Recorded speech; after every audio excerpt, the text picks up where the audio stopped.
ಈ ಗ್ಯಾಂಗಿನಲ್ಲಿ ಭಾಗಿಯಾಗಿರೋಂಥ ಕ್ರೂರತೆಯನ್ನು ಮೆರೆದಿರೋ ಕೆಲವರ ಪೈಕಿ ಪವನ್ ಮತ್ತು ನಾಗ ಅಂತ ಯಾರೋ ಇಬ್ಬರು. ದೇವ್ರು ನಿನ್ಗೆ ಒಳ್ಳೇದು ಮಾಡ್ತದ, ನಿನ್ ಜನ್ಮಕ್ಕೆ ಹೋಗು. ಈಗ ನಾನು ಮುಂದೆ ಓದುವುದೆಲ್ಲ ಸಾಕ್ಷ್ಯಗಳ ರೂಪದಲ್ಲಿ ಸಾಬೀತಾಗಿ ಕೊರಾಬರೇಟ್ ಆದರೆ ಈ ಕ್ರೌರ್ಯಕ್ಕೆ ಕ್ಷಮೆ ಇರಲೇಬಾರದು. ಲಾರಿಗೆ ತಲೆ ಜಜ್ಜಿದ್ವಿ, ಅದರ ಎಫೆಕ್ಟ್ಗೆ ಅವನು ಸಂಜೆನೇ ಸತ್ತು ಹೋದ.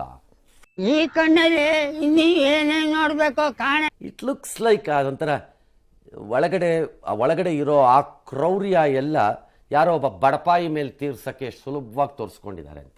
No comments, no comments. ಇಲ್ಲ. ಜೂನ್ 8ರಂದು ಸಂಜೆ 6ರಿಂದ 6:30 ಒಳಗೇನೆ ಅವನ ಪ್ರಾಣ ಹೊರಟೋಗಿತ್ತು. ಹಲ್ಲೆಗೆ ತೀವ್ರತೆಗೆ ಅವನು ಕುಸ್ತು ಬಿದ್ದೋಗಿದ್ದ 6 ಗಂಟೆಗೆ. ಇನ್ನೇನಾಗತ್ತೆ, see you can't expect him to hold on. ಇಷ್ಟೆಲ್ಲ ಹೊಡೆದ ಮೇಲೆ ಒಂದು ಜೀವ ಉಳಿಯುತ್ತೆ ಅಂತ ಹೇಗೆ ಸಾಧ್ಯ ಇದೆ ಅದು? ನೋ ವೇ, ಚಾನ್ಸೇ ಇಲ್ಲ, ನೋ ವೇ. ಅವನಿಗೆ ನೀರು ಕುಡಿಸಿ ಎಪ್ಸಕ್ಕೆ ನೋಡಿದ್ವಿ, ಎದ್ದೇಳಲಿಲ್ಲ. ದರ್ಶನ್ಗೆ ಫೋನ್ ಮಾಡಿದ್ವಿ, ಆಗ ಅವ್ರು ಡಾಕ್ಟ್ರ್ ಕರೆಸಿ ಅಂತಂದ್ರು. ಡಾಕ್ಟರ್ ಅಲ್ಲಿಗೆ ಇಷ್ಟೆಲ್ಲ ಆಗಿದ್ದ ಸಂದರ್ಭದಲ್ಲಿ ಓಕೆ, ಶೆಡ್ಡಲ್ಲೇ ಇನ್ನು ಮುಂದೆ ಒಂದೊಂದು ಡಾಕ್ಟರ್ ಇಟ್ಕೊಳ್ಳೋದು ಬೆಟ್ರು.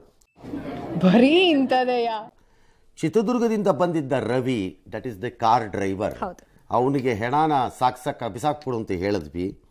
ಆದರೆ ಅವ್ರು ಭಯ ಬಿದ್ದು ನಾನು ಅವೆಲ್ಲ ಮಾಡೋಕ್ಕಾಗಲ್ಲ ಅಂತ ಅಂದ.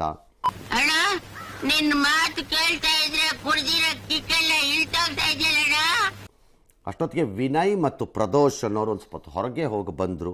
ಆಮೇಲೆ ಕಾರ್ತಿಕ್ ಟೀಮನ್ನು ರೆಡಿ ಮಾಡಿದ್ರು ಈ ಪ್ರದೋಷು. ಆ ಟೀಮು ತಗೊಂಡು ಹೋಯ್ತು ಈ ಬಾಡಿನ ಅಂತ ಇವರಿಬ್ಬರು ಹೇಳ್ತಾರೆ. ಕ್ಲಾಪ್ಸ್ ಹೊಡ್ರಿ, ಸುಮ್ಮನೆ ಕೂತಿರಲ್ಲ.